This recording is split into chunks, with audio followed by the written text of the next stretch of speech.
الطلاب، أهلا وسهلا ومرحبا بكم جميعا في هذا اللقاء الطيب المبارك الذي نتدارس فيه أصول قراءات الأئمة العشرة ورواتهم من طريق الشاطبية والدرة.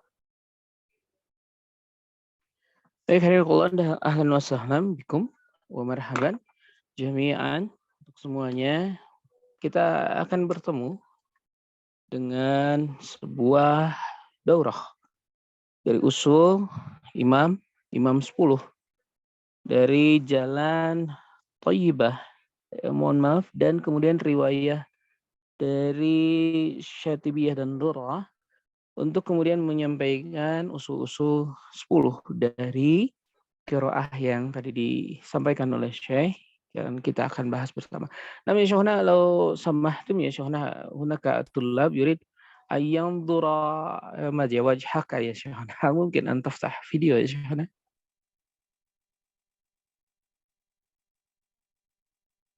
Apanya Syekhna, hal tasma'uni?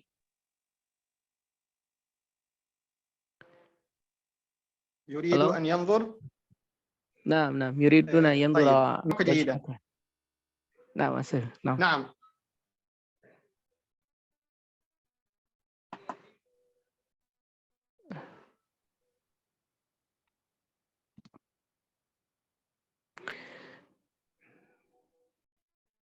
Baik, hadirinullah, dan tadi disampaikan bahwa kita akan membahas berkaitan liqa ini, berkaitan usul dari a'immah, dari imam-imam yang 10 untuk riwayat yang kitabnya ada di hadapan antum, Al-Idha'ah, mohon maaf, Al-Idha'ah, Bayani Usulil Qiraah. Ini yang akan menjadi bahasan kita. Beliau mempersiapkan diri dulu karena tadi ada yang meminta beliau untuk membuka video. Tadi beliau mempersiapkan diri dulu untuk bisa menampakkan wajah beliau. Jadi mohon maaf tadi terputus dulu karena beliau ingin mempersiapkan dulu sebelum membuka. Nah, sekarang boleh dilihat wajah beliau.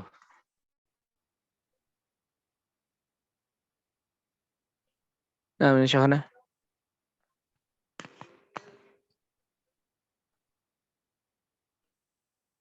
نعم يا شيخنا.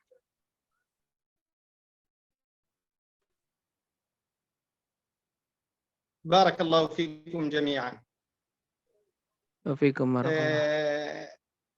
بداية أسأل الله عز وجل أن وسدادا في القول، وأنا تبارك وتعالى أن يرزقني وإياكم علم ما لم نعلم، وأن يرزقنا العمل بما علمنا، وأن يجعلنا من الذين يستمعون القول فيتبعون أحسنه، أولئك الذين هداهم الله وأولئك هم أولو الألباب.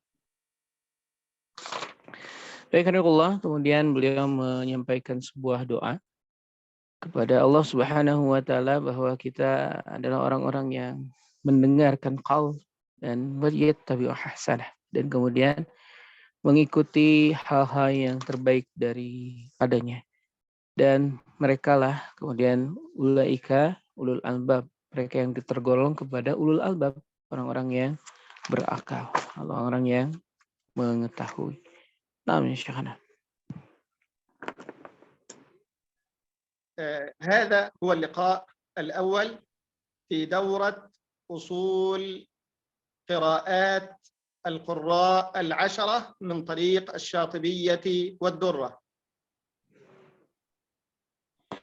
Dan ini hadirin Allah adalah usul qiraah asrah yang terambil dari Syatibiyah dan Durrah. Jadi apa yang menjadi usulnya atau yang menjadi bagian dari pembahasan kita adalah dari Syatibiyah dan Durrah. سنشرح في هذه الدورة كتاب الإضاءة في بيان أصول القراءة لفضيلة الشيخ المقرئ علي محمد الضباع رحمه الله. وكان رحمه الله شيخا لعموم المقارئ المصرية، وهو تلميذ الشيخ المقرئ محمد ابن أحمد المتولي، وكان المتولي رحمه الله شيخا لعموم المقارئ المصرية. Dan hadirin yang kita akan bahas di dalam pembahasan kali ini adalah Al-Idha'ah. Al-Idha'ah ini hadirin rahimakumullah adalah sebuah kitab yang dikarang oleh seorang syekh dari Mesir. Seorang syekh dari Mesir yang kita tadi mendengar. Beliau adalah Ali Muhammad Dabba'. Beliau adalah salah seorang ulama Mesir yang menjadi salah satu rujukan para ulama di sana. Dan beliau adalah menjadi guru secara umum bagi para ulama di sana berkaitan qiraah. Dan juga beliau adalah murid dari Mutawali, yang juga kita ketahui Al-Mutawali ini sendiri adalah salah seorang ulama yang juga masyhur sebagai sumber ilmu dari para qori di Mesir sana. Nah, insyaallah. علم القراءات من أشرف العلوم قدرا وأعظمها أثرا وأرفعها شأنا لتعلقه بالقرآن الكريم الذي هو كلام الله عز وجل. Dan ahli-Allah rahimakumullah, ilmu qiraah adalah salah satu ilmu dari puluhan keilmuan yang kita mengetahui salah satu ilmu yang penting yang kita bahas karena dia berkaitan tentang Al-Qur'anul Karim, di mana kita mengetahui bahwa Al-Qur'anul Karim adalah kalamullah, adalah firman-Nya Allah Subhanahu wa taala. Nah, insyaallah. فعلم القراءات من العلوم المهمة جدا، له علاقة وله فائدة عظيمة تتعلق به بعض العلوم الإسلامية كعلوم اللغة العربية من نحو وصرف وبلاغة وغير ذلك، وكذلك علم تفسير القرآن الكريم، فلا بد للمفسر أن يكون عالما بالقراءات حتى يستطيع تفسير كلام الله تبارك وتعالى. Dan hadirinullah, ilmu qiraat adalah ilmu penting yang mempunyai alaqah, yang mempunyai kaitan besar berkaitan tentang berbagai ilmu yang lainnya. Ilmu-ilmu Islam lainnya, berkaitan lughah, berkaitan bahasa Arab, berkaitan tentang sharaf, berkaitan tentang nahwu, berkaitan tentang tafsir tentunya. Dan kita mengetahui bahwa seorang mufassir, seorang yang menjelaskan tafsir, haruslah mengetahui ilmu qiraah. Karena dengannya dia mempunyai modal, mempunyai dasar bagaimana cara memahami dan mentafsirkan Al-Quran. Nah, insyaallah.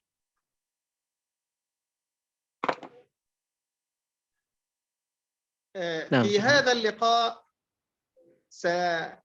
سنتحدث في مبادئ علم القراءات.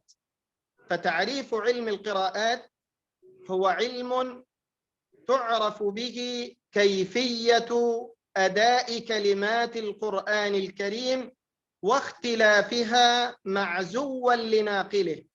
معنى العزو النسبة، معزوا لناقله يعني منسوبا لناقله. يقال عزى الولد إلى أبيه يعني نسبه إليه.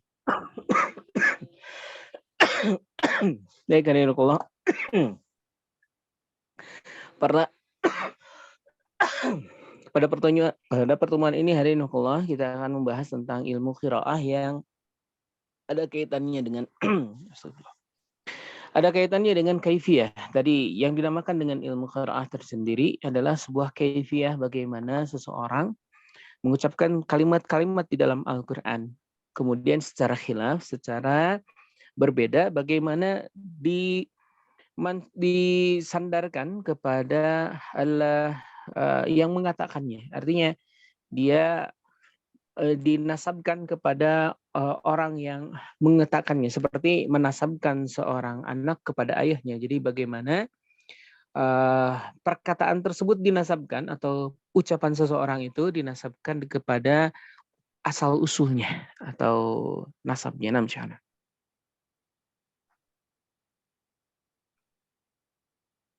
وهناك تعريف آخر لعلم القراءات فهو علم يعرف منه اتفاق الناقلين لكتاب الله تعالى واختلافهم في أحوال النطق، يعني التلفظ بكلمات القرآن الكريم من حيث السماع، علم يعرف منه اتفاق الناقلين.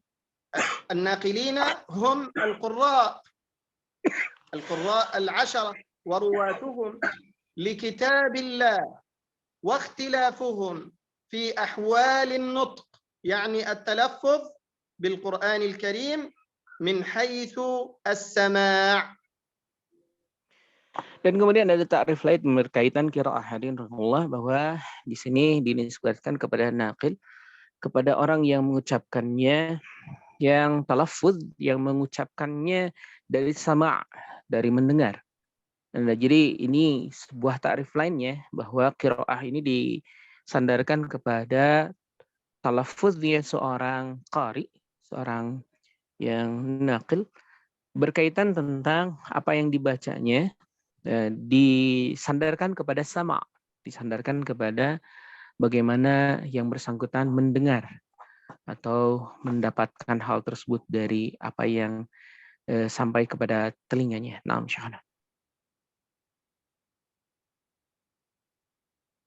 موضوع علم القراءات هو الكلمات القرآنية من حيث أحوالها الأدائية التي يبحث عنها في هذا العلم كالمد والقصر والإظهار والإدغام ونحو ذلك. فعلم القراءات يتعلق بكلمات القرآن الكريم من حيث أحوالها الأدائية، يعني أحوالها في النطق والتلفظ بها، من حيث المد والقصر والإظهار والإدغام وغير ذلك.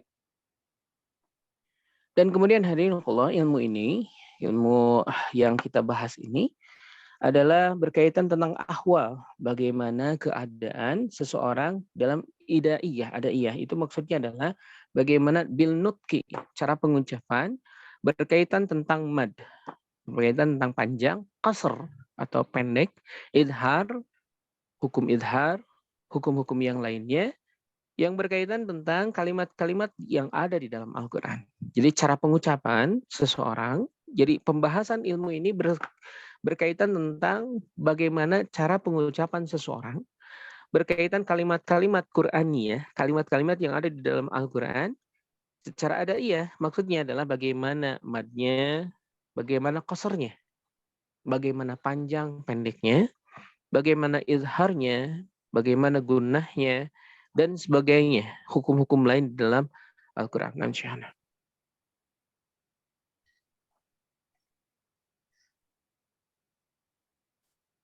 Nah, insyaallah. ثمرة هذا العلم، يعني الفائدة من هذا العلم والثمرة المرجوة من تحصيل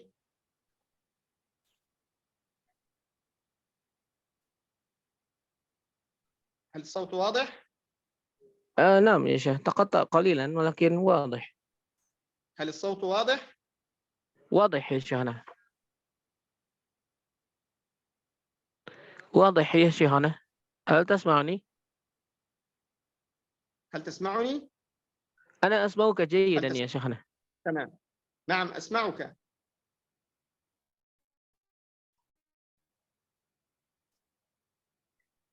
تمام. الثمرة المرجوة من تحصيل علم القراءات والفائدة التي تعود على دارس علم القراءات هي العصمة من الخطأ، يعني التحرر في كلمات القرآن الكريم. وأيضا نعرف ما يقرأ به كل إمام من الأئمة العشرة القراء ورواتهم، ونميز القراءات عن بعضها. نميز قراءة عاصم من رواية حفص عن قراءة عاصم من رواية شعبة عن قراءة نافع عن قراءة أبي عمرو وهكذا. فدارس علم القراءات يستطيع أن يميز بين القراءات وبين ما يجوز أن يقرأ لا يجوز. Baik, hadirinullah, salah satu samrah atau buah dan fadilah dan keutamaan atau faidah, keutamaan dari mempelajari ilmu ini, bagaimana kemudian kita mengetahui kesalahan-kesalahan yang dilakukan dan kemudian kita mengetahui bagaimana cara-cara para imam yang 10 ketika membaca Al-Quran dari riwayat yang mereka dapatkan.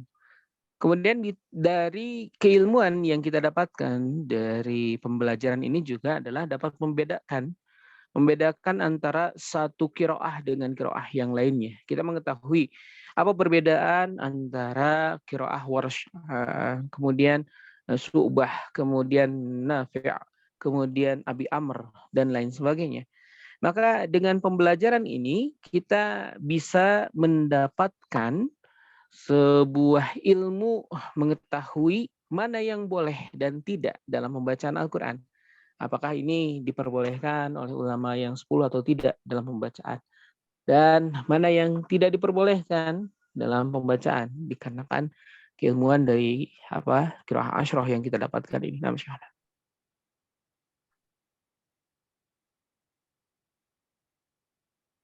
فضل علم القراءات. هل لعلم القراءات فضل؟ نعم، علم القراءات له فضل كبير عظيم، فهو من أشرف العلوم الشرعية لتعلقه بالقرآن الكريم الذي هو كلام رب العالمين. Keutamaan dari ilmu qiraah, apakah dia mempunyai keutamaan? Benar, keutamaannya bahkan luar biasa. Beliau menyatakan dia adalah salah satu dari ilmu-ilmu yang dengannya kita mengetahui keutamaan Al-Quran. Yaitu kita mengetahui bahwa Al-Quran adalah kalamullah. Maka ketika kita mempelajari ini, kita akan mengetahui keutamaan dari kalamullah azza wa jalla.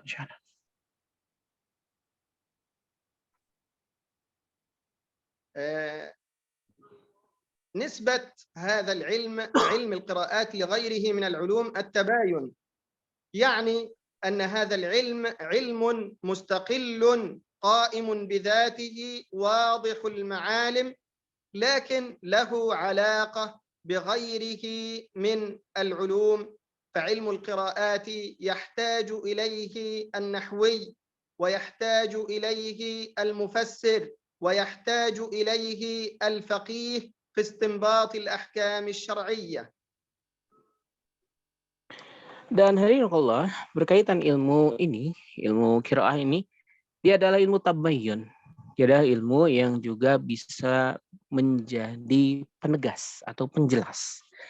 Menjadi pemberat dari ilmu-ilmu yang lainnya.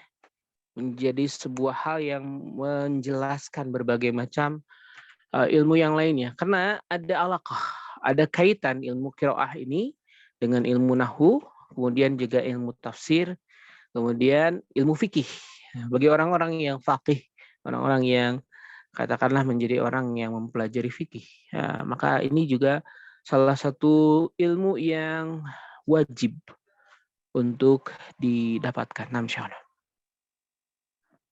واضع علم القراءات، من الذي وضع علم القراءات؟ أولا أقول لكم إن القرآن الكريم بقراءاته يؤخذ بالتلقي والمشافهة بالسند المتصل إلى النبي صلى الله عليه وسلم عن سيدنا جبريل عن رب العزة جل وعلا. هذا في البداية. فالأصل أن علم القراءات منقول ومتواتر عن النبي صلى الله عليه وسلم، لكن قام علماء القراءات بالتأليف والتدوين فسجلوا القراءات التي تلقوها عن مشايخهم بالسند المتصل إلى النبي صلى الله عليه وسلم، سجلوها ودونوها في الكتب. Dan hadirin yang pertama, siapa yang kemudian meletakkan yang menjadikan ilmu qiraah ini ada? Pertama, hadirin secara pengetahuan kita harus mengetahui bahwa Al-Quran asalnya tidak didapatkan kecuali melalui talaki, melalui sanad muttasil, melalui penyampaian langsung. Dan kita mengetahui dari Jibril alaihissalam kepada baginda besar Muhammad sallallahu alaihi wasallam berasal dari Allah Subhanahu wa taala. Jadi dari Allah kepada Jibril kemudian disampaikan kepada Nabi Muhammad sallallahu alaihi wasallam manqul secara ucapan, dan dia mutawatir, dia periwayatan yang banyak sampai kepada kita. Dan kemudian ini awalnya, maka kita harus mengetahui bahwa Al-Quran awalnya itu harus dengan sanad, awalnya, hukum awalnya. Tidak ada kemudian cara yang lain. Tapi kemudian hadirinullah kita mengetahui bahwa ulama kemudian mengkodifikasikan keilmuan-keilmuan yang mereka simpulkan dari talaki mereka. Jadi dari talaki mereka kepada para masyayikh yang mereka ketahui, kemudian dikumpulkan, dibukukan, dan menjadi sebuah kaidah keilmuan yang pada akhirnya kemudian menjadi sebuah kitab dari ilmu yang mereka dapatkan berdasarkan sanad, berdasarkan keilmuan manqul yang mereka dapatkan dari syekh mereka, dari syekhnya, syekh sampai ke kemudian Nabi Muhammad SAW, yang pada akhirnya terciptalah atau terbangunlah kitab-kitab tajwid. Naam syahana. استمداد علم القراءات، يعني من أين أخذنا هذا العلم وكيف وصل إلينا؟ هذا العلم مستمد، يعني مأخوذ من النقول الصحيحة المتواترة عن أئمة القراءة بالسند المتصل عن النبي صلى الله عليه وسلم. Kemudian istimdad hanifullah berkaitan dari mana ilmu-ilmu yang kita dapatkan ini berkaitan tentang ilmu qiraah. Maka kembali ini adalah asalnya datang kepada kita dari riwayat yang mutawatir dari a'immah, dari para imam-imam yang menjadi sumber keilmuan yang juga terpercaya tentunya bersanad sampai kepada baginda besar Nabi Muhammad sallallahu alaihi wasallam. Naam syahara.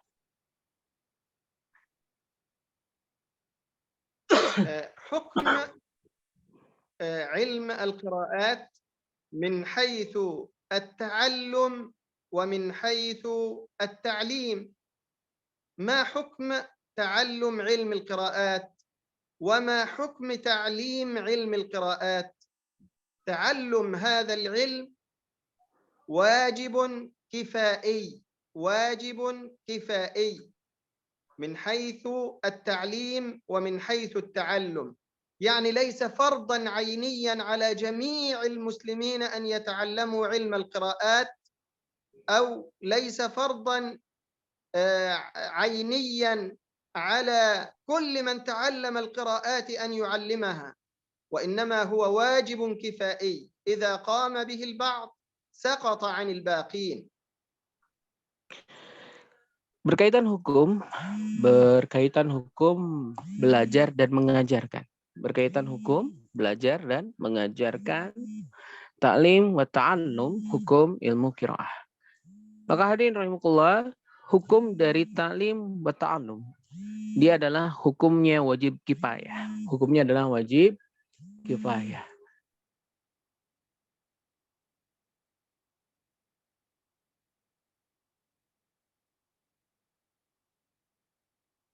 هل تسمعني؟ الصوت مسموع يا شيخنا. هل تسمعني؟ بارك الله الصوت فيكم. واضح. بارك الله فيكم. Halo? المترجم يسمعني؟ نعم. عفوا تقطع صوت. عفوا يا شيخ، سأترجم مرة أخرى يا شيخنا. قطعت الصوت.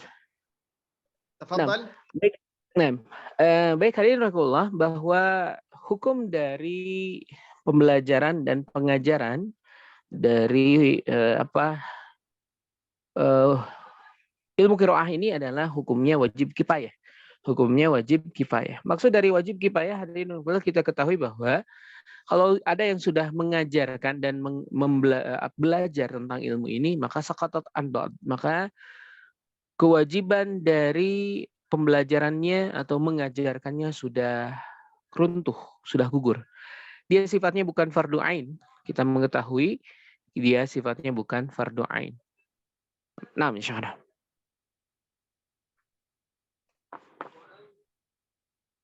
مسائل علم القراءات، ما هي المسائل والموضوعات التي يتناولها ويدرسها هذا العلم؟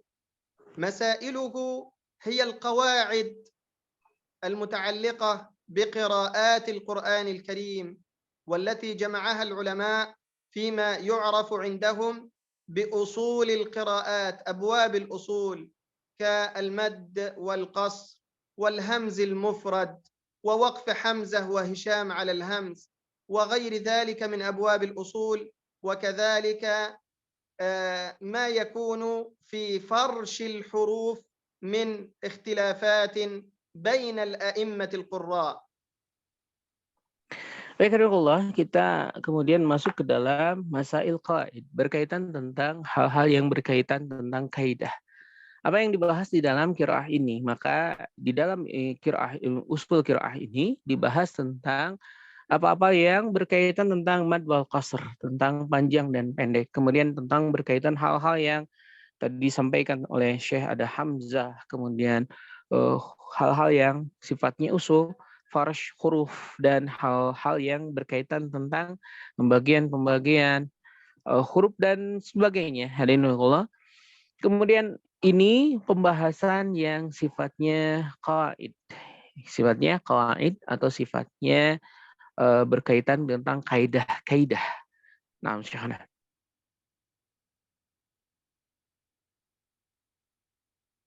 بعد ذلك نتكلم في تعريف المقرئ والقارئ. هناك بعض الناس يوصفون بأنهم مقرئين للقراء الكريم، وهناك بعض آخر يوصف بأنه قارئ للقرآن الكريم. فما الفرق بين المقرئ والقارئ؟ تفضل. Baik, hadirin, kemudian kita akan membahas perbedaan antara muqri dan qari. Ada sebagian manusia yang kemudian mensifati dirinya atau memberikan laqab, memberikan penamaan pada dirinya bahwa dia adalah muqri. Dan juga ada sebagian manusia yang kemudian menamakan atau memberikan gelar kepada dirinya adalah qari. Nah, apa yang membedakan antara muqri dan qari? Nah, Syekhana. المقرئ هو من علم القراءة أداء، يعني علم كيفية أداء قراءات القرآن الكريم، كيفية النطق والتلفظ بها على الوجه الصحيح، ورواها وتلقاها مشافهة عن شيوخه، وأجيز له أن يعلم غيره. المقرئ هو إنسان شيخ تلقى علم القراءات وتعلمها على أيدي القراء المتقنين بالسند المتصل ورواها ونقلها عنكم وأجازوه أساتذته ومشايخه أجازوه يعني أعطوه سندا وإجازة ليعلم غيره فهذا هو المقرئ. Maka hadirinullah, muqri adalah man alima, adalah orang yang belajar tentang qiraah dan kaifiyah dan bagaimana caranya talaffuz mengucapkan sebuah kalimat sahihah dengan cara yang benar dan baik, talaqi dengan cara talaqi kepada masyayikh, kepada para syekh dan kemudian guru-guru mereka. Dan kemudian para guru tersebut memberikan ijazah, memberikan sanad, memberikan hubungan sanad kepada beliau. Dan kemudian beliau, sang guru menyatakan bahwa muqri ini diperbolehkan untuk mengajarkan dan memberikan sanad kepada yang lain. Nah, ini yang dinamakan dengan muqri. Jadi muqri itu adalah orang yang belajar tentang Al-Qur'annya secara talaqi. Kemudian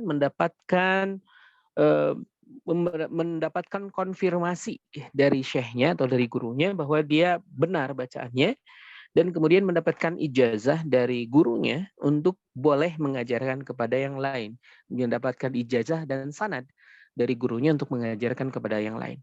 Nah, inilah yang dinamakan dengan muqri. Naam Syekhana. القارئ هو الذي جمع القرآن الكريم حفظا عن ظهر قلب، يعني جمع القرآن الكريم يعني حفظ القرآن الكريم حفظا عن ظهر قلب، يعني يقرأ من حفظه، يقرأ من غير أن ينظر في المصحف، يحفظ القرآن الكريم كاملا. قد يكون هذا الحافظ القارئ يحفظ رواية واحدة من روايات القرآن الكريم كرواية حفص عن عاصم، فهذا يسمى قارئ. Nah, kemudian yang dinamakan dengan qari adalah orang yang mengumpulkan hafalan Quran di dalam dadanya. Artinya dia adalah orang yang menghafal Al-Quran tanpa harus melihat mushaf, dia bisa membaca Al-Quran. Dan dia menghafal Al-Quran dari hafalannya. Maksudnya tidak harus membaca. Nah, kemudian bisa jadi dia mungkin menghafal satu riwayat. Seperti misalnya Hafiz an Asim saja. Salah satu dari riwayat saja. Nah, inilah yang dinamakan dengan qari.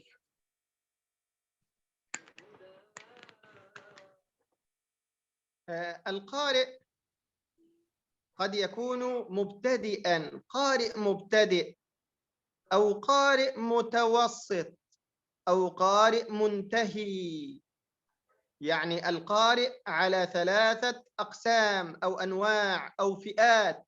هناك قارئ مبتدئ يعني قرأ رواية واحدة من روايات القرآن أو روايتين أو ثلاث روايات، فهذا قارئ مبتدئ. قرأ رواية حفص عن عاصم، وقرأ رواية شعبة عن عاصم، وقرأ ورش عن نافع مثلا، أو قرأ رواية واحدة فقط، رواية حفص عن عاصم، فهذا يسمى قارئ مبتدئ. وهناك قارئ متوسط وهو الذي جمع 4 روايات أو 5 روايات من روايات قراءات القراء الكريم.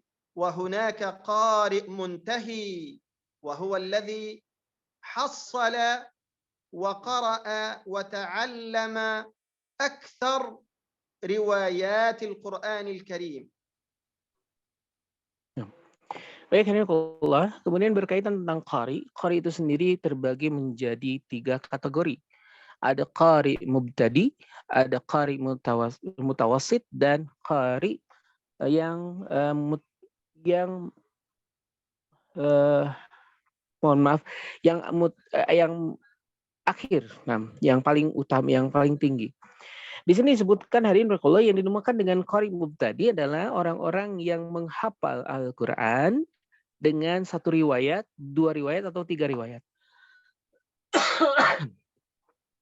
Dan kemudian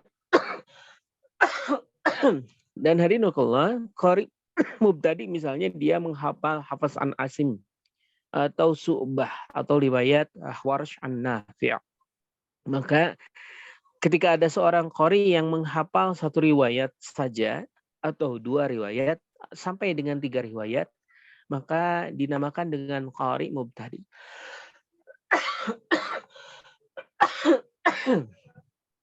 Dan hadirin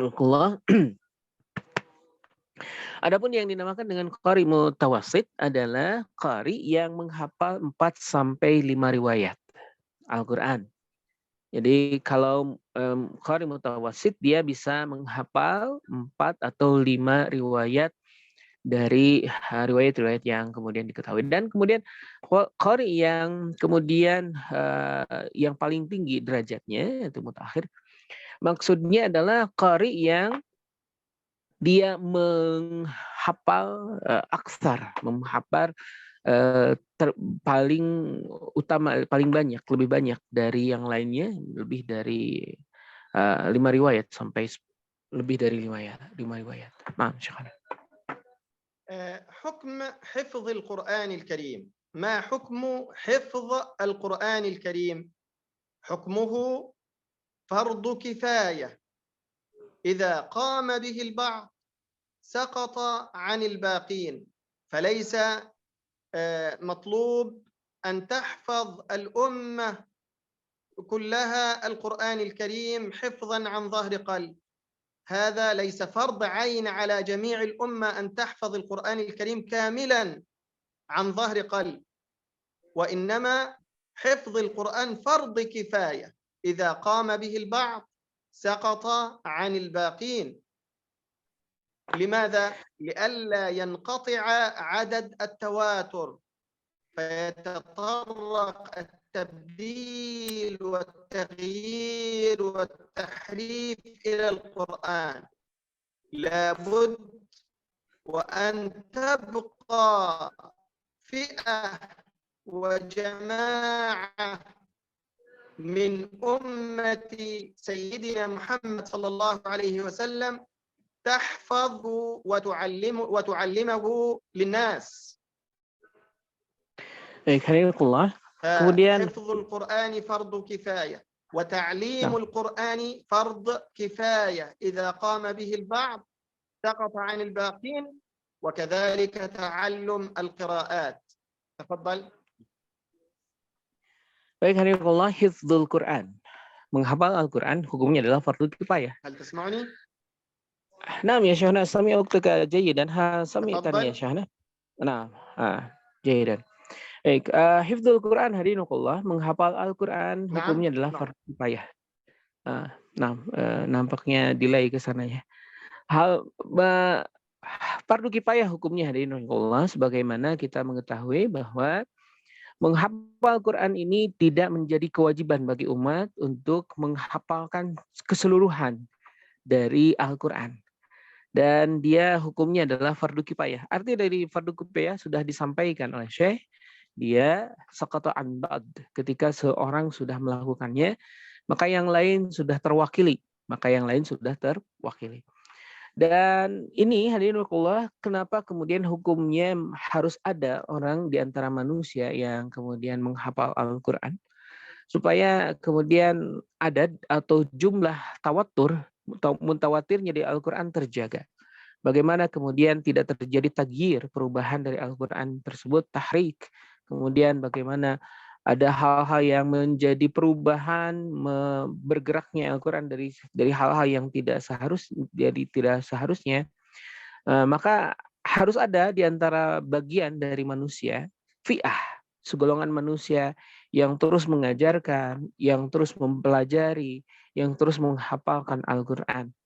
Maka agar kemudian mutawatirnya sampai kepada Rasulullah SAW sebagaimana di awal Al-Quran kemudian disampaikan kepada manusia.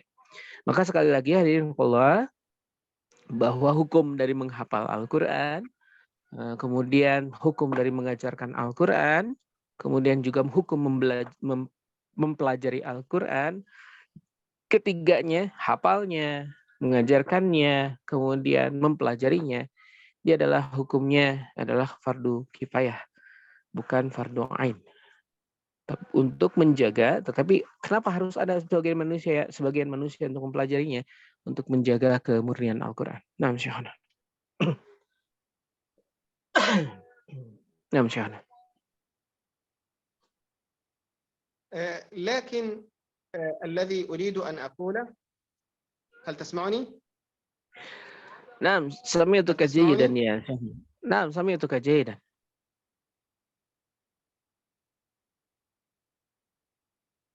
بارك الله فيكم. مع أن حفظ القرآن وتعلم القرآن وتعليم القرآن فرض كفاية، لكن هذا أمر مرغب ومحبب فيه من قبل الدين الإسلامي الحنيف. فأهل القرآن الذين يتعلمون القرآن ويحفظون القرآن ويعلمون القرآن الكريم لهم شرف كبير وفضل عظيم عند الله جل وعلا وفي المجتمع الذي نعيش فيه بين الناس. يقول رسول الله صلى الله عليه وسلم: خيركم من تعلم القرآن وعلمه. ويقول صلى الله عليه وسلم: الماهر بالقرآن مع السفرة الكرام البررة، والذي يقرأ القرآن ويتتعتع فيه وهو عليه شاق له أجران. Walaupun demikian, kita mengetahui hukum dari mempelajari Al-Quran itu sendiri sesuatu yang dikatakan sebagai fardu kifayah. Akan tetapi demikian, hadirinullah, ada sebuah motivasi luar biasa. Ada sebuah posisi yang kemudian secara keutamaan luar biasa. Ada keutamaan-keutamaan yang Allah Subhanahu wa taala tawarkan bagi orang-orang yang menghafal Al-Qur'an, bagi orang-orang yang mempelajari Al-Qur'an, bagi orang-orang yang mengajarkan Al-Qur'an. Dan kita mengetahui posisi luar biasa Allah tempatkan kepada orang-orang yang mengajarkan Al-Qur'an di sebuah mujtama, di sebuah perkumpulan, di sebuah kumpulan manusia, diutamakan oleh Allah Subhanahu wa taala. Bagaimana kemudian Allah Subhanahu wa taala menyatakan di dalam sebuah hadis Rasulullah SAW menyampaikan khairukum man ta'allama al-Qur'an wa 'allamah, bahwa orang-orang terbaik di antara kalian adalah orang-orang yang ta'allama al-Qur'an wa 'allamah, yang mempelajari Al-Qur'an dan kemudian mengajarkannya. Dan kita mengetahui juga keutamaan lainnya, al-mahiru, dan orang-orang yang kemudian mahir dengan Al-Quran, ma'asafaritul kiramil bararah, mereka dikategorikan membersamai para malaikat. Dan man yatata'ta, dan barang siapa yang berterbata-bata, kemudian syak, dalam kesulitan untuk membaca Al-Quran, falahu ajran, kita mendapatkan 2 pahala dari pembacaan Al-Quran seperti itu. Maka tidak dipungkiri betapa luar biasanya Allah memberikan motivasi dan keutamaan bagi orang-orang yang mempelajari, mengajarkan, dan menghafalkan Al-Quran.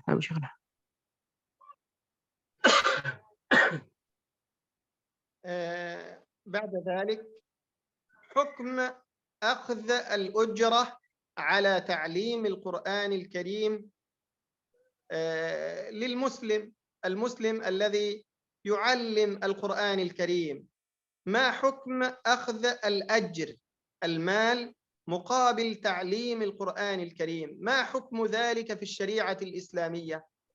يجوز عند الإمام مالك رحمه الله صاحب المذهب المالكي، قال يجوز أخذ الأجرة على تعليم القرآن الكريم لقوله صلى الله عليه وسلم: أحق ما أخذتم عليه أجرا كلام الله، ولئلا يضيع كتاب الله جل وعلا، ولأن عمل أهل المدينة استقر على هذا. فلو حرم أخذ الأجرة على تعليم القرآن، لو كان حراما لزهد الناس في تعليم القرآن ولزهد الناس في تعلم القرآن الكريم. كيف يعيش الذي يتعلم القرآن الكريم، وكيف يعيش الذي يعلم القرآن الكريم، من أين يأكل ومن أين يشرب. سيزهد الناس في تحصيل القرآن الكريم، وبهذا يضيع القرآن. فالإمام مالك يجوز، يقول يجوز أخذ الأجرة على تعليم القرآن. تفضل. Baik, Hafizakallah. Kemudian hukum mengambil ujrah terhadap ta'lim dan ta'alum. Berkaitan tentang taklim, pengajaran, dan pembelajaran Al-Quran. Maka di sini kita mengambil hukum yang kemudian apa secara syariat ketika seseorang mengajarkan Al-Quran dan mempelajarkan Al-Quran, bagaimana hukumnya ketika dia mengambil ujrah, bayaran dari pengajaran tersebut. Maka menurut Imam Malik, seorang ulama besar, salah satu madhab yang kita ketahui, Imam Madhab menyatakan bahwa ujrah untuk diambil dari kaitan mengajarkan Al-Quran, maka maka diperbolehkan. Sebagaimana kemudian beliau bersandar kepada sebuah hadis bahwa bahwa yang paling utama dalam mendapatkan ujrah adalah pengajaran Al-Quran. Sebagaimana kemudian juga ahli Madinah melakukan hal tersebut, bahwa orang-orang Madinah melakukan tersebut. Kalaulah kemudian diharamkan, hadirin rahimakumullah, bagaimana taklim dan ta'allum Al-Quran, maka bagaimana mungkin kemudian orang-orang yang hidupnya dari mengajarkan dan belajar tentang Al-Quran, maka mereka akan kehilangan motivasi dan kemampuan bagaimana mereka hidup, bagaimana mereka minum, bagaimana mereka melangsungkan kehidupan sehari-hari ketika kemudian mereka diharamkan untuk mengambil ujroh daripadanya. Maka kemudian kesimpulan yang kita dapatkan, Imam Malik menyatakan bolehnya mengambil ujroh, bolehnya mengambil bayaran dari pengajaran Al-Quran, sebagaimana diterangkan oleh Syekh tadi, dalilnya, dan kemudian juga alasan-alasannya. Dalam syukur.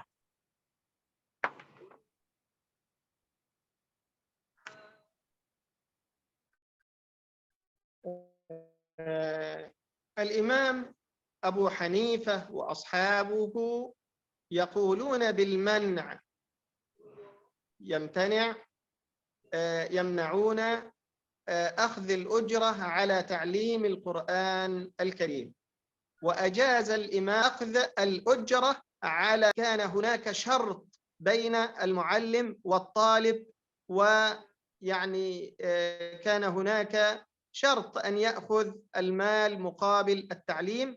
وبعض الناس يقولون إنهم يأخذون هذا المال يعني في مقابل الوقت، أنا أعلم القرآن محتسبا أجري من الله جل وعلا، ولكن وقتي، هذا الوقت الذي بذلته، فهو يأخذ الأجر مقابل الوقت. أما تعليم القرآن فلا يقدر بثمن، ولا يستطيع أحد أن يكافئ ويجازي معلم القرآن الكريم، فالجزاء من الله جل وعلا. تفضل.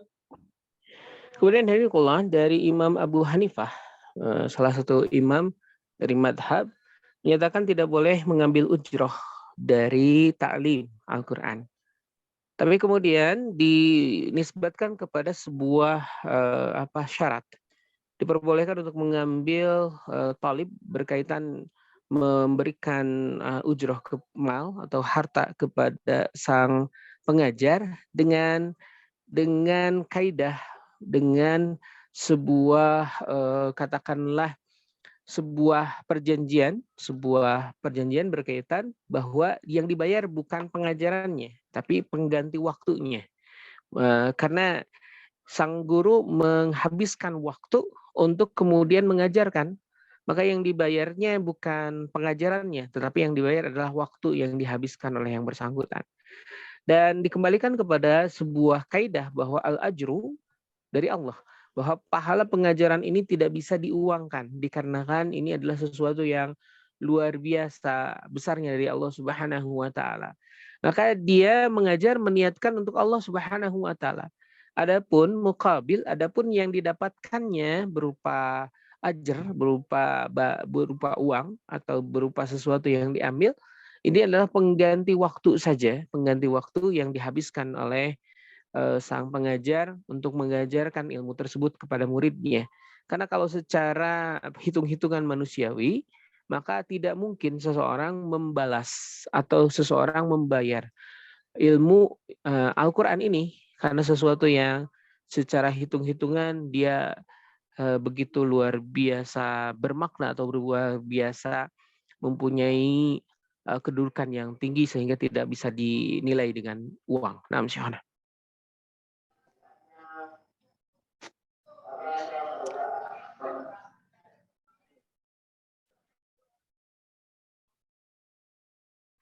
Nah, Syahana.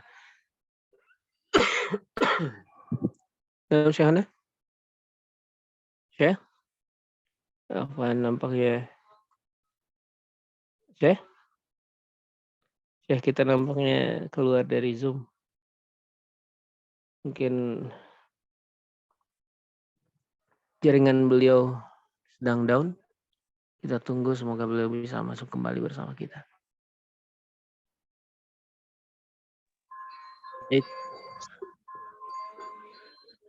Mohon maaf hadirin rahimahullah, ada sedikit kendala. Kita nampaknya keluar dari Zoom kita. Assalamualaikum Ustaz. Waalaikumsalam. Ya, baik. Bisa kita ini nggak PDF-nya ini kitabnya bisa di-share nggak Ustaz? Afan. Sudah di-share di grup? Antum masuk ke grup tidak? Persiapan sana tuh. Oh, persiapan sanad ya. Ini apa? Daurah usul asyrah. Antum boleh daftar ke?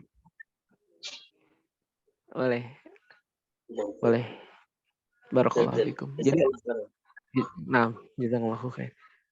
Baik, nah, Syahna. بارك الله فيكم. هل تسمعني؟ نعم سمعتك جيدا يا شيخنا. بارك الله فيكم. بعد ذلك ما الفرق بين الخلاف الواجب والخلاف الجائز؟ عند القراء وفي علم القراءات ما يعرف بالخلاف الواجب والخلاف الجائز. تفضل. بارك الله. الفرق بين الواجب والجائز. Dan hadirin Allah.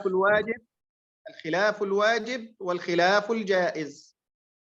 Baik, khilaful wajib dan khilaful jaiz. Kita akan membahas perbedaan antara khilaful wajib dan khilaful jaiz bainal qurra, di antara para qari. Naam, Syahna. الخلاف الواجب هو خلاف القراءات والروايات والطرق. الخلاف بين القراءات وبين الروايات وبين الطرق.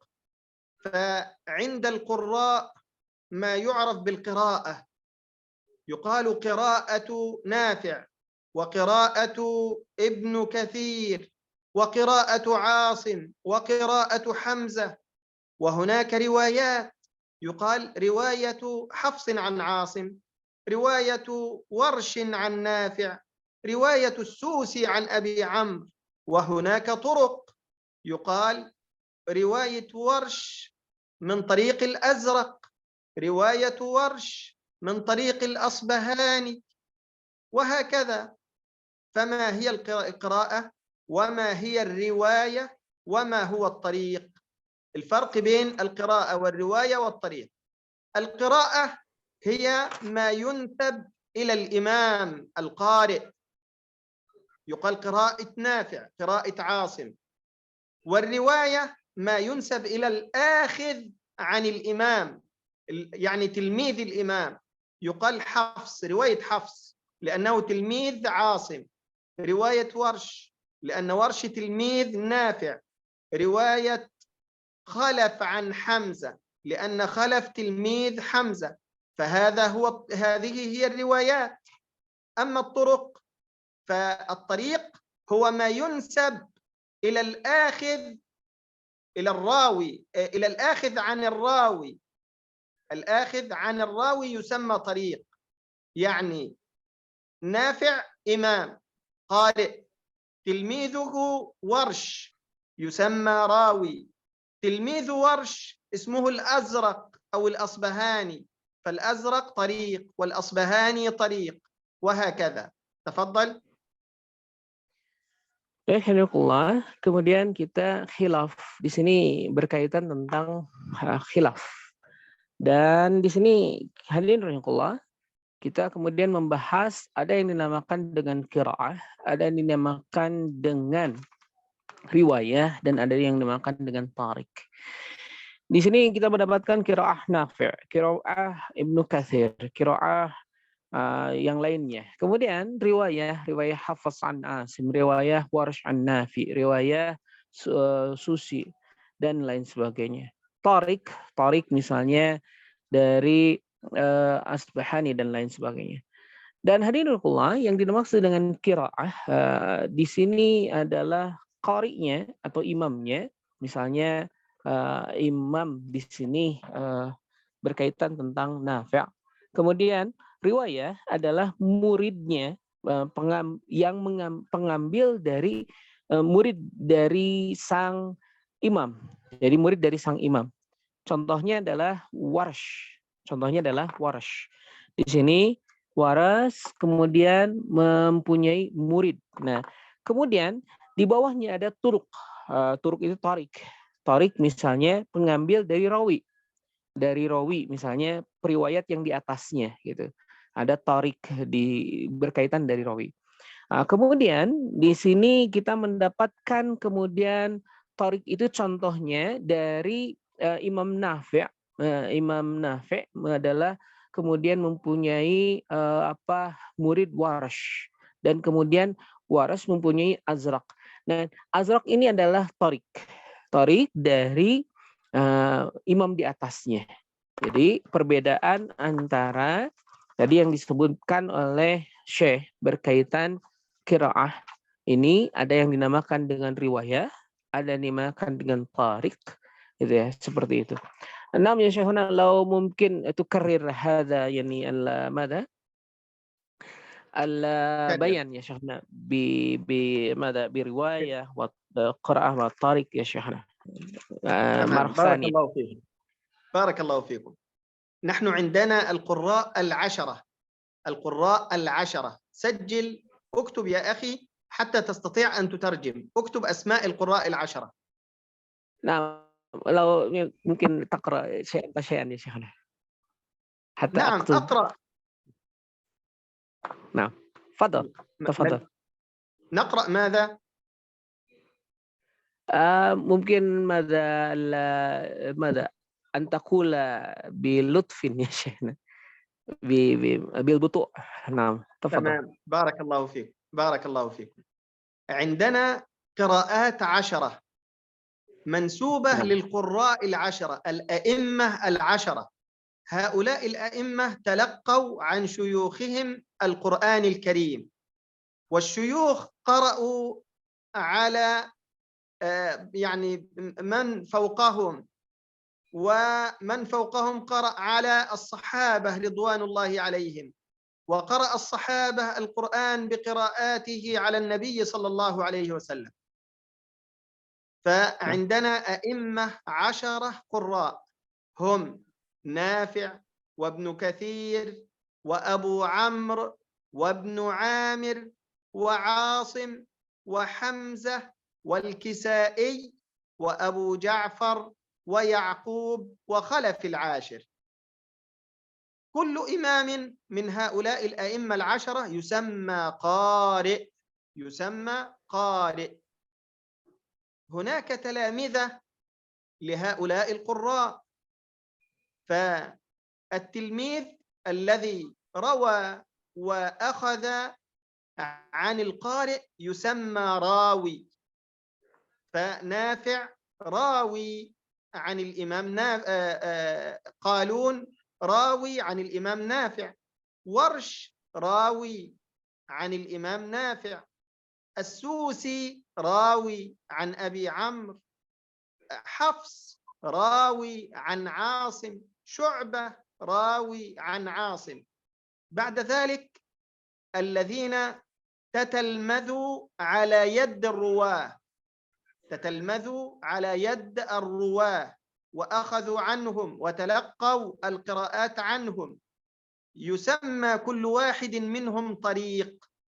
فتلميذ ورش يسمى طريق، هناك الأصبهاني تلميذ ورش، وهناك الأزرق تلميذ ورش، يسمى طريق. عندنا قراءة وعندنا رواية وعندنا طريق. Nah, fahim tuh ya Syekh.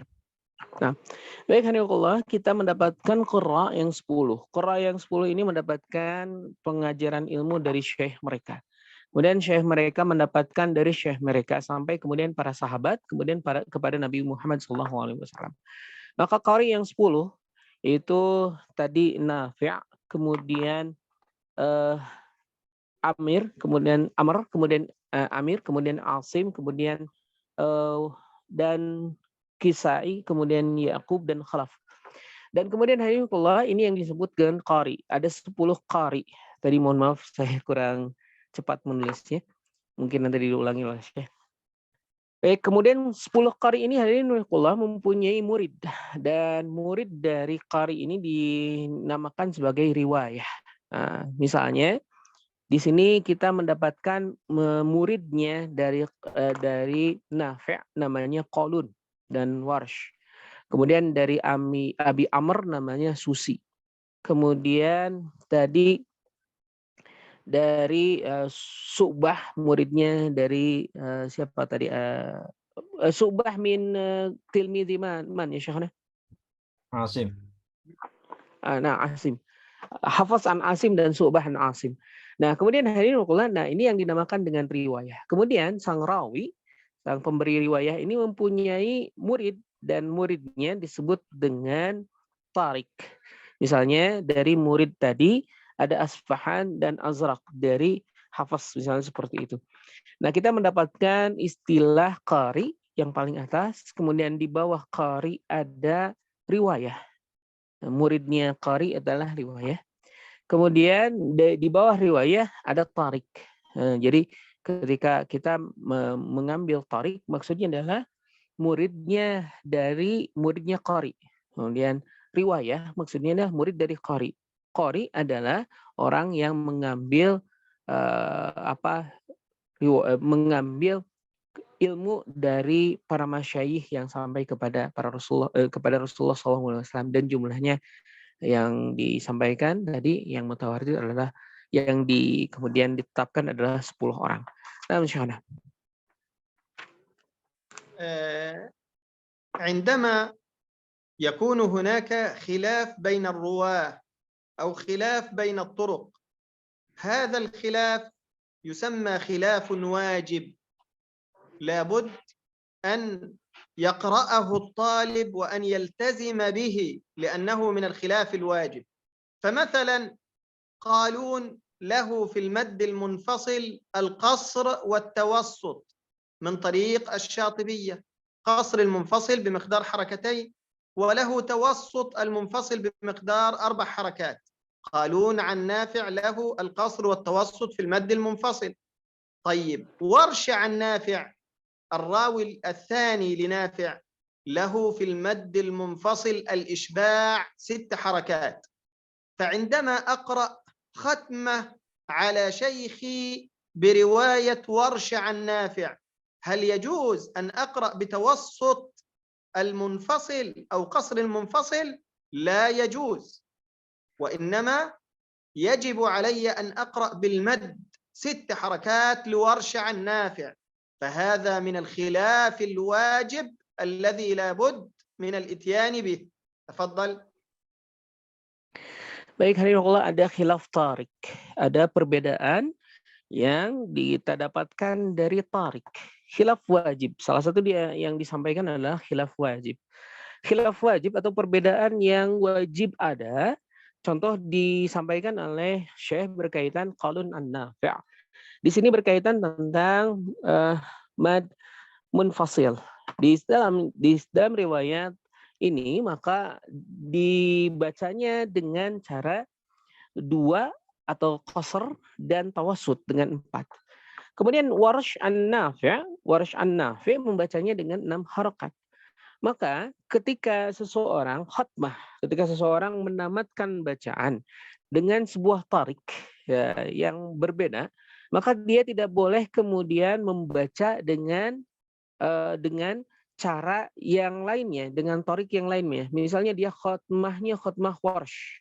Tidak boleh kemudian dia membacanya dengan cara 2 atau 4 harokat. Karena di dalam warsh an-nafi yang dinamakan dengan mad jaiz munfasil itu harus 6 harokat. Tidak seperti qaulun yang bisa 2 atau 4. Yang bisa qasr atau tawasud. Nah ini yang dinamakan dengan khilaf tarik. Yang sifatnya wajib. Khilaf wajib. Khilaf wajib. Yang disampaikan tadi warsh an-nafi 6 harokat. Sementara qaulun an-nafi dia membacanya dengan qasr atau tawasud. الخلاف الجائز هو الخلاف في الأوجه التي يكون القارئ مخيرا فيها باختياره، يجوز له أن يقرأ بكذا ويجوز له أن يقرأ بكذا. الصوت واضح؟ صوت واضح يا شهنة. تمام. الخلاف الجائز هو الذي يكون القارئ مخيرا فيه، يقرأ باختياره، يختار من الأوجه ما يناسبه. فمثلا المد العارض للسكون، المد العارض للسكون فيه لكل القراء القصر والتوسط والمد، يجوز القصر ويجوز التوسط ويجوز المد 6 حركات. فالقارئ مخير، أنا سأقرأ وأنا أصلي بالناس سأقرأ بقصر المد العارض حركتين، أو سأقرأ بتوسط العارض، هذا يجوز أيضا، أو سأقرأ بمد العارض 6 حركات، ولكن يجب الالتزام بما أسير عليه في قراءتي. إن كنت سأقرأ بالقصر فعلي أن ألتزم بالقصر، أقرأ بالتوسط ألتزم بالتوسط، لا أخلط بين الوجوه، يعني لا يصح أن أقرأ مرة بالقصر ومرة بالتوسط ومرة بالمد في نفس القراءة، وإنما ألتزم. إن كنت سأقرأ بالقصر أقرأ طول القراءة وأنا أقرأ بالقصر، إن كنت سأقرأ بالتوسط إذن فكل العارض للسكون في نفس المجلس وفي نفس القراءة أو في نفس الصلاة يكون بالتوسط. وإن كنت سأقرأ بالإشباع فسألتزم بالإشباع في جلستي أو في صلاتي التي أقرأ فيها. هذا هو الخلاف الجائز. Ada kemudian yang dinamakan dengan khilaf jaiz. Apa itu yang dinamakan dengan khilaf jaiz? Khilaf jaiz adalah ikhtiari. Khilaf jaiz adalah hal-hal yang wajahnya atau caranya bisa terpilih, bisa dipilih, boleh begini atau boleh begitu. Yang diberikan contoh hadirin rahimakumullah berkaitan khilaf jaiz adalah mad arid lisukun, mad arid lisukun. Maka bisa dibaca dengan qasr, bisa dibaca dengan tawasud atau mad atau isba'. Bisa dibaca dengan 2 harokat, bisa dibaca dengan 4 harokat, bisa dibaca dengan 6 harokat. Maka dalam pembacaan misalnya di dalam Al-Quran atau di dalam sholat, kita membacanya dengan 2 harokat, mad alif disukun, 4 harokat. Mad alif disukun, 6 harokat, mad alif disukun, maka ini boleh. Dengan catatan dia harus komitmen, iltizam dengan apa yang menjadi pilihannya. Ketika di awal pembacaan dia membaca 2 harokat, maka setiap bertemu dengan mad arid li sukun dia membaca 2 harokat. Setiap pembacaan dia memilih 4 harokat, maka iltizam, dia komitmen dengan bacaannya. Tidak boleh kemudian yakhtalit, mencampurkan. Yang pertama 2 harokat, yang kedua 6 harokat, yang ketiga 4 harokat. Tidak boleh. Dia harus iltizam, harus komitmen dengan satu pilihan yang dia telah tetapkan. Maka di dalam pemilihan tersebut harus kemudian komitmen. Apakah mad arid li sukunnya mau qasr, mau tawasud atau mau isba' 6 harakat. Naam Syahana. كذلك من الخلاف الجائز الخلاف في وجوه الاستعاذة مع البسملة مع أول السورة التي سأقرأها. يجوز لي 4 أوجه: وصل الجميع، يعني وصل الاستعاذة بالبسملة بأول السورة، قطع الجميع يعني قطع الاستعاذة عن البسملة عن أول السورة، وصل الأول بالثاني مع الوقف عليه، يعني وصل الاستعاذة بالبسملة مع الوقف ثم قراءة أول السورة، قطع الأول ووصل الثاني بالثالث، يعني قطع الاستعاذة ووصل البسملة بأول السورة، فهذا من الخلاف الجائز. فإذا قرأ القارئ بأي وجه من هذه الوجوه الأربعة فإن ذلك يكون جائزا. Kemudian hadirin termasuk jaiz berkaitan tentang isti'adah di awal surat. Apakah dengan cara 4, yaitu 4 cara. Waslul jami' dengan diwasolkan seluruhnya, qat'ul jami' dengan memutus seluruhnya, waslul awal dengan mewasalkan yang awal, qat'ul awal dengan memutus yang awal.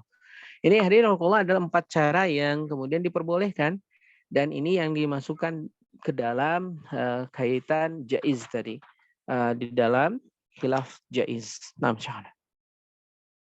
نكتفي بهذا القدر. نعم شيخنا.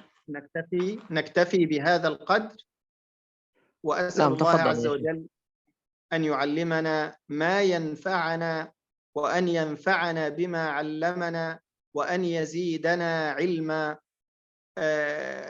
محدثكم الدكتور محمد أحمد إسماعيل، عضو هيئة التدريس في كلية القرآن الكريم للقراءات وعلومها في جامعة الأزهر الشريف في جمهورية مصر العربية. وأنا أدعوكم إلى الاشتراك في هذه الدورة المباركة. وصلى الله وسلم وبارك على سيدنا محمد وعلى آله وأصحابه أجمعين.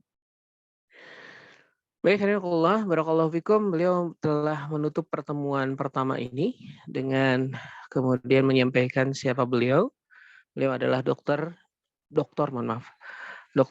pengajar dosen di Fakultas Quran di Al-Azhar, Mesir, Kairo. Dan beliau mengajak kepada antum semua untuk ikut mendaftar kepada daurah ini untuk melanjutkan daurah selanjutnya. Bagi antum yang hadir pada pertemuan sekarang dan belum mendaftar kepada daurah qiraah asyrah bersama kami, bersama Syekh dan bersama saya di Ma'had Al-Aziz Al-Islami li Ta'limil Quran, dipersilakan untuk mendaftar kepada yang saya sudah membagikan nomor ya. Silakan dicatat kalaupun misalnya belum.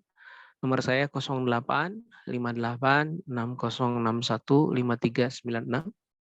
Sekali lagi nomor saya 0858 6061 5396.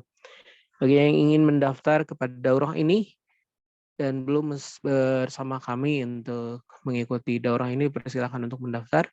Karena pertemuan ini adalah pertemuan yang disebutkan oleh Syekh sebagai sebuah pertemuan untuk digratiskan agar menjadi jalan kemudian pengetahuan bagi semuanya dan juga promosi untuk daurah yang kami lakukan ini. Untuk pertemuan 2 dan pertemuan selanjutnya linknya hanya dibagikan di grup saja. Jazakallahu khairan katsiran. Dan hadirin rahimakumullah, semoga menjadi keberkahan kita bersama untuk mendapatkan ilmu Quran sebagaimana yang tadi disampaikan oleh Syekh. Ini adalah ilmu yang wajibnya yang fardunya fardu kifayah, tetapi keutamaan luar biasa dari mempelajari ilmu ini. Jazakumullahu khairan katsiran. Saya ulangi lagi nomor saya 0858 6061 5396 bagi yang belum terdaftar pada grup dari daurah usul qiraah asyrah, silahkan untuk mendaftar untuk mengikuti pertemuan selanjutnya. Insya Allah daurah ini berlangsung selama 2 bulan hadirin Allah, dan di pertemuan akhir rencana dari Syekh akan memberikan sedikit latihan, memberikan sedikit praktek berkaitan qiraah asyrah ini. Tapi itu di pertemuan terakhir setelah mendapatkan bayan memberi keilmuan dari qiraah Asyraf itu sendiri dari kitab yang ada di hadapan antum, Al-Idha'ah fi Bayan Usulil Qiraah. Bagi antum yang pernah belajar di Mesir, nampaknya ini kitab yang masyhur di sana. Dan beberapa orang juga kemarin sempat memfasilitasi bagi yang ingin membelinya langsung dari Mesir sana. Baik, hari ini Allah jazakumullahu khairan katsiran bihudurikum. Naam ya Syekhana, jazakumullahu khairan bihudurikum ya Syekhana. Barakallahu fikum. وجزاكم سبحانه خيرا بارك الله فيكم جميعا. Nah, fikum barakallah. Terima kasih hadirin Allah, jazakumullahu khairan katsiran. Subhanakallahumma wa bihamdika asyhadu an la ilaha illa anta astaghfiruka wa atubu ilaik. Mohon maaf banyak kesalahan, banyak lupa yang saya lakukan. Semoga jadi jalan keberkahan, dimaafkan oleh Allah Subhanahu wa taala. Dan semoga jadi pertemuan kita ini menjadi jalan juga kebersamaan kita di hadapan Allah Subhanahu wa taala. Kebersamaan yang mendatangkan tingginya derajat di sisi Allah. Terima kasih. Mohon maaf. Subhanakallahumma bihamdika asyhadu an la ilaha illa anta astaghfiruka wa atubu ilaik. Mohon maaf sekali lagi. Jazakumullahu khairan katsiran. Wassalamualaikum warahmatullahi wabarakatuh. Waalaikumsalam. Waalaikumsalam warahmatullahi wabarakatuh. Jazakallah khairan ya Syekhana. Ustaz. وجزاكم الله خيرا بارك الله فيكم جميعا. Waalaikumsalam.